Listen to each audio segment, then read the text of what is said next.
Yung hearing ng budget ng PCO, magkano yung plano mo na itagdag sa budget niya? Oh, we still have to study that, but the barangay information network is interesting. That's why I had to check sa mga barangays ng mga LGUs na sila'y nag-conduct ng network, mga workshop, kung paano kino-communicate ang mga problema ng barangay. At importante yan dahil yung paghahanda sa mga disaster, base yan siyempre sa nakakalap na impormasyon. Yung pangangailangan sa healthcare, yung mga let's say sa bundok na walang patubig or mga sitio electrification program. Ang dami pang unelectrified na mga barangay at mga sitio. Yung mga barangay health workers ni walang oximeter, ni walang blood pressure machine. That's a situation. Alam naman niyo ko, Loren, sa bawat barangay mula 1998. So alam ko yung mga problema ng barangay. So the barangay information network is very important. Hindi lang parang maglista, bahala na, magbarites, ganun na. Hindi. Para i-connect ang problema ng barangay sa kabundukan man o sa karagatan o sa kapatagan, sa bawat sulok ng ating kapuluan, ang problema ng barangay at ipaalam ang ano ba ang kayang ipuno ng gobyerno. Sa DOLE man, kung livelihood, sa DOH man, kung barangay health station, kung kailangan ng doktor para sa bayan, kung kailangan ng classroom, kung nasira sa disaster, yung paghahanda, marami. So it's very interesting. So that's why it was quite lengthy. So, ilang taon na pala na may ganung program? 2020 daw. So, naging effective ba? Hindi ko pa alam. Sabi ko, ano yung impact nyo? Yung tinawagan ko yung mayor, medyo alam, pero he said, they want it now. So I think 2020, kasi nag-COVID naman, di ba? Hanggang 2023, halos hindi pa masyadong implemented yung program. So I'd like to review it. Either, I don't know if they can have the capacity to fund it, to implement it nationwide, but I doubt it. Out of 42,000, ayan naman tayo. 42,000. Memoryado na nyo. So, what's that? That's the importance of accuracy. Ayan. Accuracy. Comprehensive reports, you confirm, you vet. In the first hearing, 42,045. And then the next hearing, 42,004. And then now 42,011. Because how can you serve all if there are missing barangays? Anyway, so that was already resolved. So accuracy, whether you are a reporter or a journalist or a senator or working in the executive department, accuracy, comprehensive knowledge, vetting and confirming, and going out of your way to convey the information and turn the information into action to serve our people. That's leadership and that's governance. That's enlightened governance, right? Without information and communication, how do you know what's a problem? Without the accurate information, how will you help? Again, if we have the programs, if it's not adequately, sufficiently, effectively communicated to our people, how will they know it exists? Right? You have to match that. So, magkakaroon ka ba ng one-on-one sa head ng mga attached agencies? Yes, I'll have another briefing on PTV4. Sa PTV? PTV4, I want to see because I'm the author of their charter, and perhaps DFA and APO, the GOCC on the printing, let's see because of the passports, because there are alleged security breaches according to DFA, but we could not discuss it in an open briefing Ba't wala yung sa Apo nga? because there could be security issues. Because during the DFA briefing of finance, they mentioned about some possible anticipated security breaches in the passports that are printed by Apple. But that's all I can say because we still have to conduct maybe an executive session or a briefing, but not in an open hearing or briefing this way. Apo with DFA? With DFA, yes. And also the issue of DFA, as you know, we're trying to phase out, and they should phase out already by next year, the satellite offices that are not manned. Hindi mga karir na DFA, kung hindi mga contract of service or job order na maaring walang pananagutan sa gobyerno na sila ang mga nagbibigay ng consular services. Hindi ba dapat? Nakakatakot yun. Kaya nga may mga nakalusot na ang dami, na higit sa 1,000 na nabigyan ng passport na hindi naman Pilipino. Ma'am, yung lang sa PCO, sa ngayon po ba effective yung PCO as communicator ng government projects and para tumulong din sa pag-combat ng fake news? If that's part of their mandate. Parte ng kanilang mandate, yun ang kanilang mandato. Gusto ko pang makita ang epekto ng kanilang pagpapatupad ng kanilang mandato. Bago lang yung nakaupo ngayon si Secretary Chavez, kaya gusto ko silang tulungan para maiparating sa taong bayan ang lahat ng maaring itulong ng gobyerno sa pinakaliblib na lugar sa mga nasa laylayan nga. In short, the lost, the least, and the last should receive government assistance through communicating their needs and communicating what government can offer. And it's not just PCO, but kayo, the private sector. Yeah. Learning to communicate, di ba, RG, is half the battle done, right? Because no matter what goods you have, if you don't communicate it to your consumers, to the people in need, to your public, it will stay in a warehouse. And same thing, whatever they need, if it's not addressed in our budgets, in our legislation, in our projects regionally, then wala, there's a disconnect. So, crucial yung papel ng PCO. PCO at kayo, at tayo. You know, having the gift of communication is really a blessing. Na kaya mong ipaliwanag ang problema at solusyonan ayon sa kakayanan mo. Yan ay malaking, hindi blessing lang, but malaking bagay sa pagpatupad ng inyong trabaho. Ma'am, kakayanin kaya yung hirit nila na 2-point-something billion No, they were asking for 1.5B. additional? No, Hindi ka kaya? hindi ko kaya. Immediately, hindi kaya. Magpakita muna silang kagalingan nila. Yeah, but we see. I will increase their budget, perhaps for the barangay information network, perhaps for, we see the others. I want to see. And then ma'am, yung sa APO, Yes. ma'am, about the budget of the Department of Foreign Affairs, sabi ng Consular Affairs, ma'am, di ba, 28 million passport holders yung na-issue ng passport may have been compromised yung pinarint ma'am ng APO. So, doon yung hihinga ng explanation. That's why I need to meet with them, because that's very different from the role of the PCO. They just happen to be a GOCC attached to the PCO. Yeah.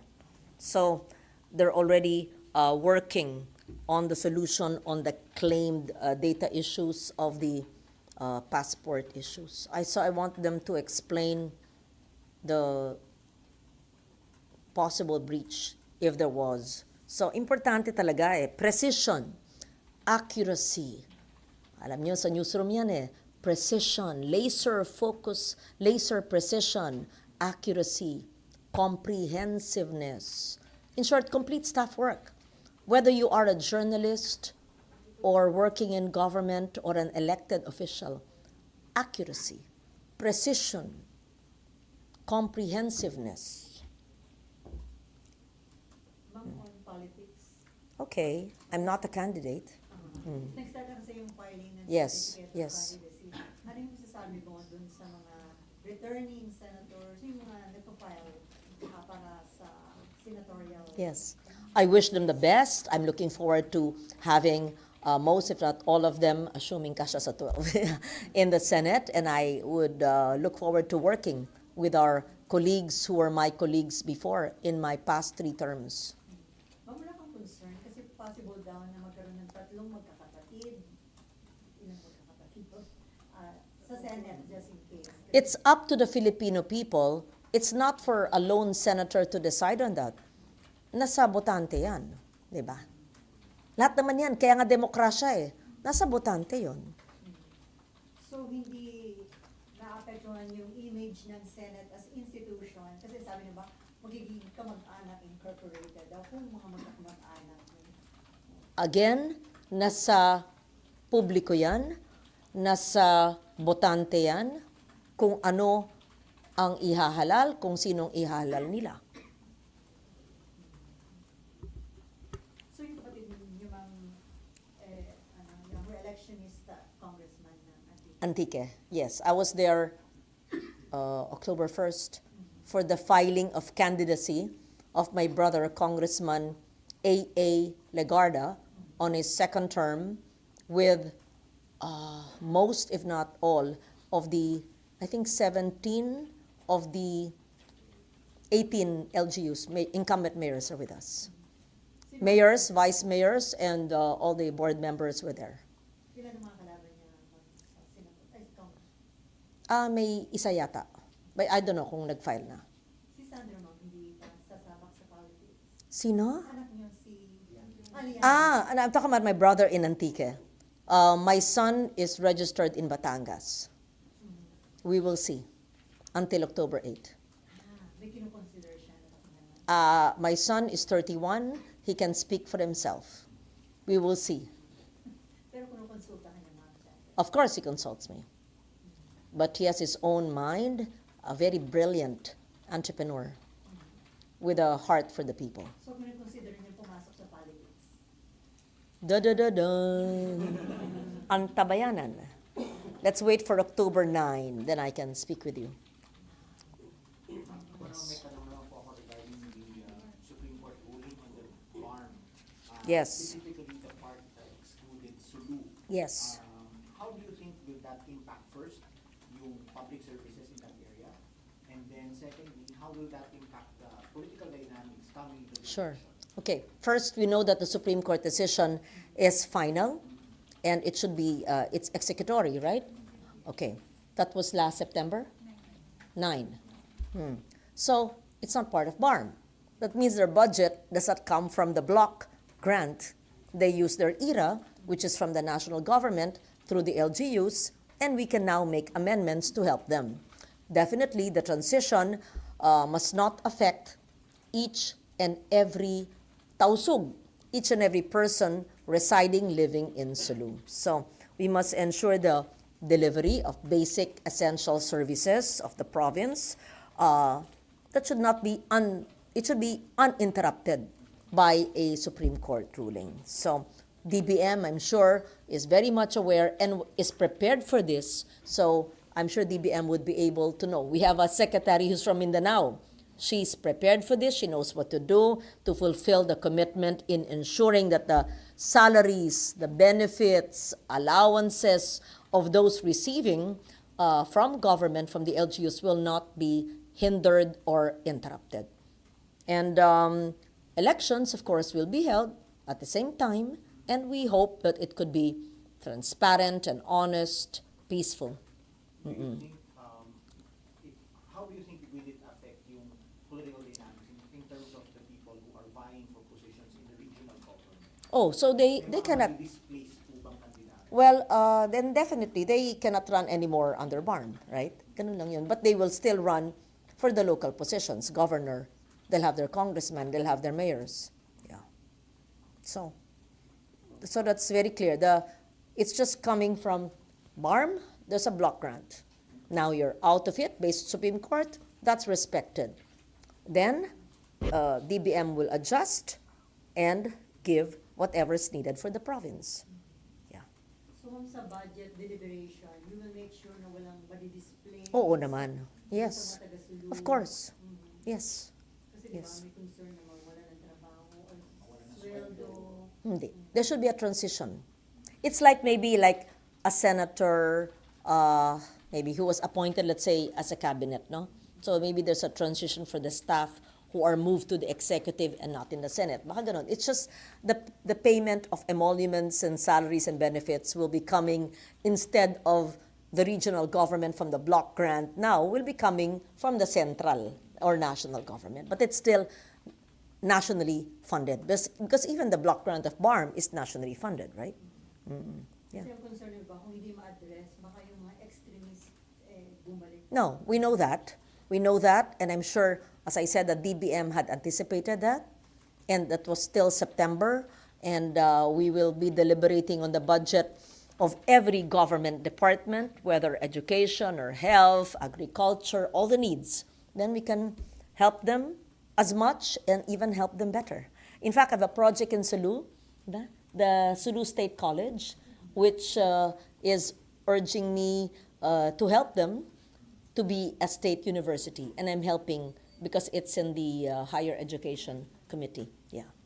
Then I think I built the building for that, and I also have scholars there. Then I have an art and culture center also in Sulu. I love Sulu. It's a beautiful province. Tutulog ako dun dati sa mga kampo na rebelde nung ako'y sa ABS. Nung ako'y batang mamahayag at walang takot. Now, before the peace talks, I used to sleep there. MNLF camps. In Holo, in Indanan, Patikul. Nag-overnight ako dun. Ma'am Victoria po, yes. On the elections po, what should be done para hindi magkaroon ng another Alice po for office? Hindi sa elections yan eh. Dapat,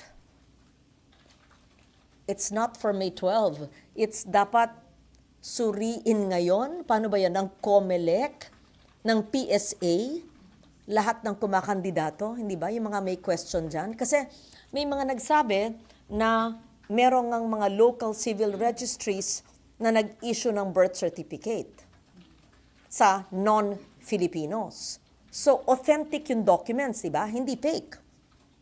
Tapos, nakakuha eventually ng passport kasi meron naman satellite offices nung panahon ng COVID at saka nagkaroon din sa PSA ng late registration sa birth certificates. Doon ang hindi tamang nangyari. Marami nag-take advantage.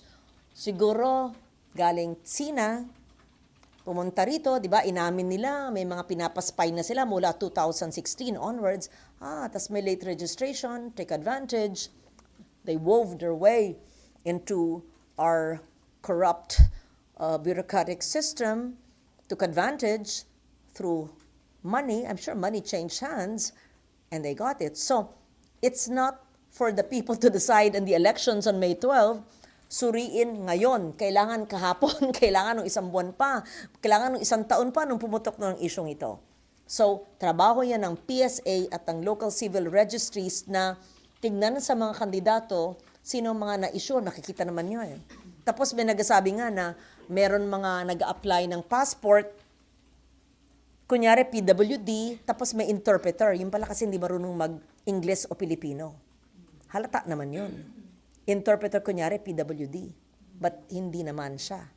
Kung anong agencies yung dapat maging proactive and in what way? PSA, Philippine Statistics Authority, and the local civil registries. Sila ang nag-i-issue ng passport. And the local civil registries, I think, are they under LGU or PSA? LGU, but under the supervision of the PSA. Yes, ma'am. Kasi doon sa hearing sabi, yung local registrars report. Can I have a copy of the, mayors, yeah. ma'am. I'll give you a copy of the, sorry to interrupt, of the joint resolution namin ni Senator Tulfo. Yeah.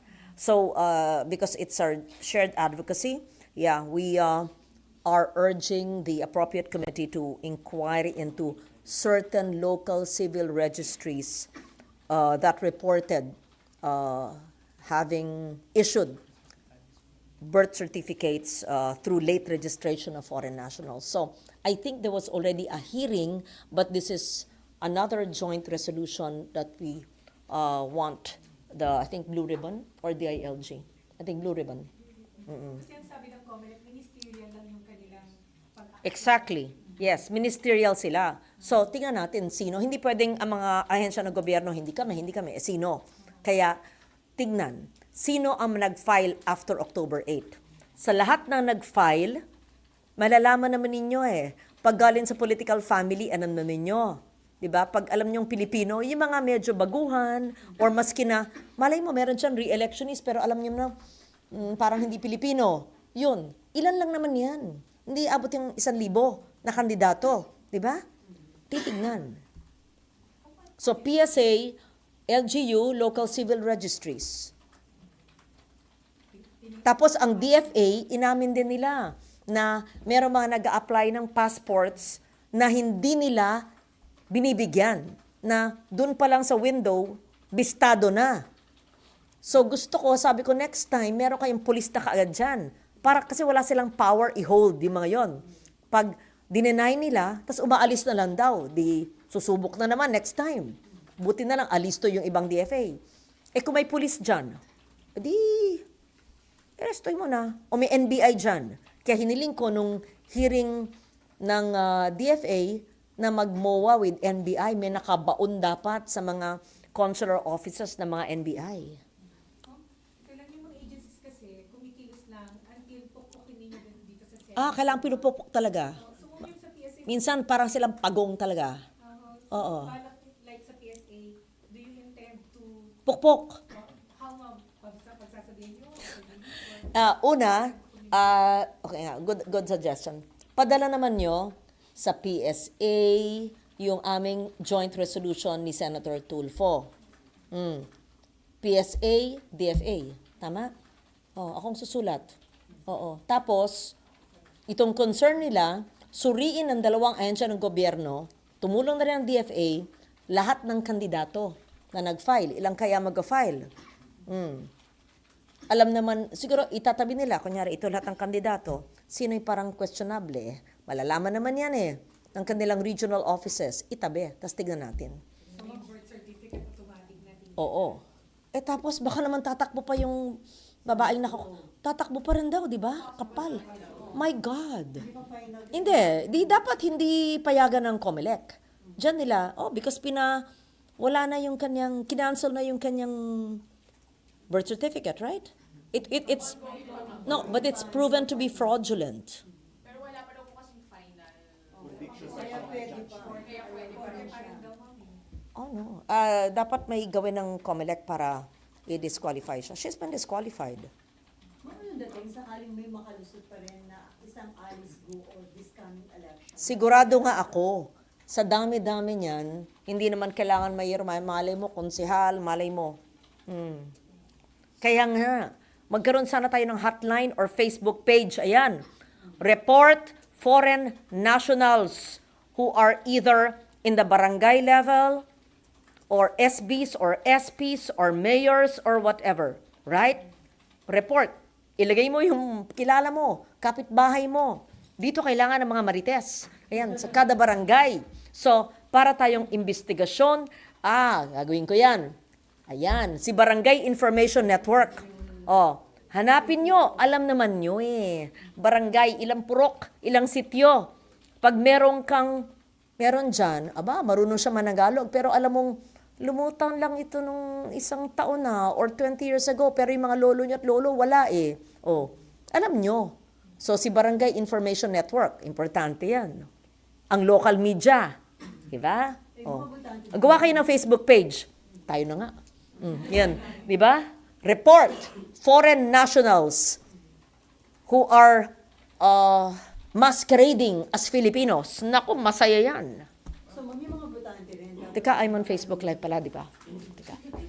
Dapat ang mga butante rin maging mapanuri dun sa mga kandidato. Oo. Kaya lang, iba nga natutunan ng Tagalog Oo. Tapos siguro, tumutulong sa mahirap. Maraming pera dahil illegal ang kanilang source. Right? At saka hindi naman yan kung ilang taon lang 20 years na. 10 years. Kaya nga talagang nabibili. Hindi pwedeng mabili ang ilang mga grupo sa mga ahensya ng gobyerno. Yun nga sinabi ko, napasok na tayo ng sindikato. Dati ang gobyerno, ang proteksyon, laban sa sindikato. Ang sindikato dati ay nasa labas, nagatago, huhulihin. Napasukan na nga tayo. They're in our midst. That's a national security issue.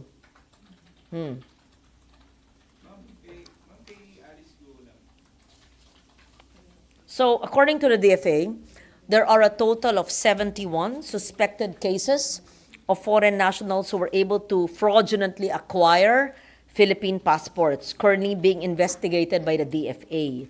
And this was endorsed to the NBI and the PNP for case handling and further investigation. Hingin nyo sa NBI ang status ng case. Yan. Chinese nationals lahat nun. I'm not sure if they're Chinese, but foreign national, but maybe.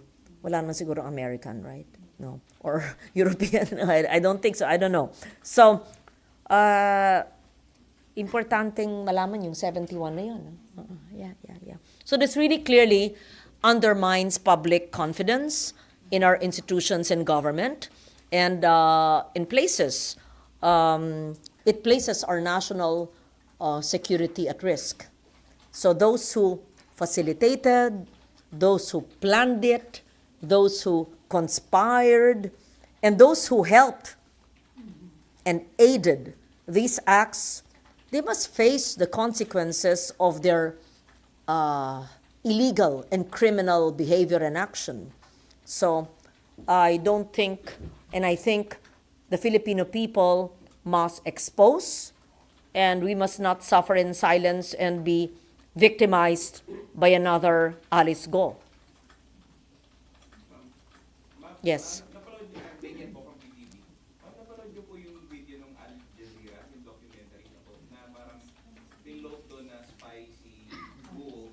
And ma'am, kayo ba personally, sa mga nangyaring hearings, convinced ba kayo na talagang Chinese spy ka Alice? Unless I have the proof, I cannot say it with certainty. But she looks like, she acts like, but definitely she is a coddler, right, of illegal criminal syndicates like the Pogo. Whether she was placed here as a spy, I don't want to assume when I don't have factual basis. But definitely she was placed here by criminal syndicates, and she's been coddling them, and she is part of them. But she looks like a spy, acts like one, lies like one. So magandang may force mo yun, yung sinabi ng isang self-confessed Chinese spy, Yeah. espiya din si Alice. Yes. That's a good lead. And how many more? I'm sure isa lang yung nahuli, isa lang yung hinihidalaan, ilan pa. Yeah. And even in business, perhaps, we should look at that. Yeah. So, this resolution is very important. And as a senator, of course, we should investigate it in aid of legislation. So what legislation will come out of this? That we will have to assess.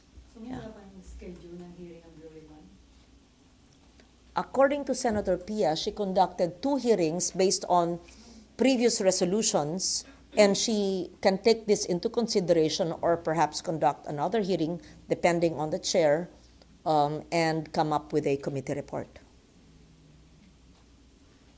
Give you a copy of the joint reso. Okay na. Isa na lang. Hindi maginaw dito.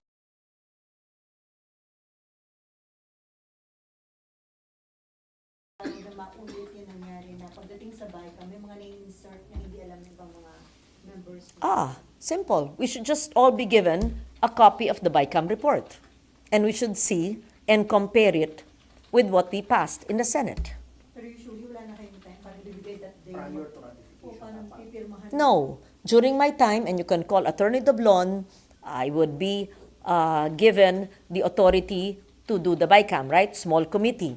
Then, ang House, may amendments. Ako, may amendments. 24 senators, okay? Then, El Berimo would do a matrix of all the changes, the programs, the departments, and the amounts. Every change, I ask why. I ask my counterpart.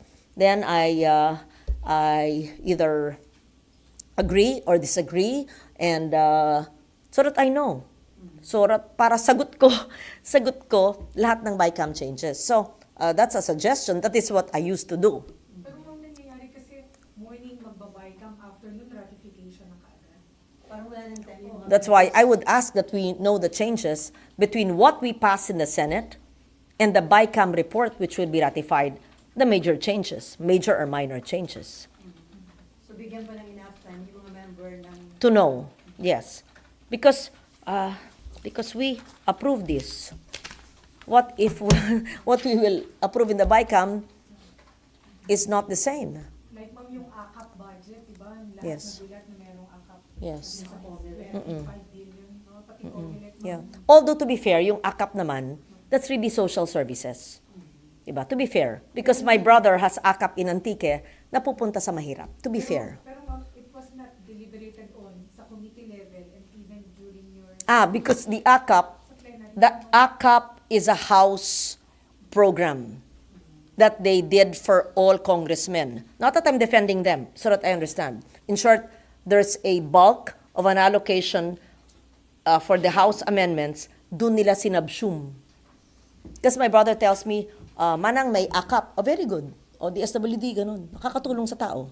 To be fair, ha? Pero to remove doubts and Oo. Siyempre, information is key. Kaya nga we're back there. Communications and information are key.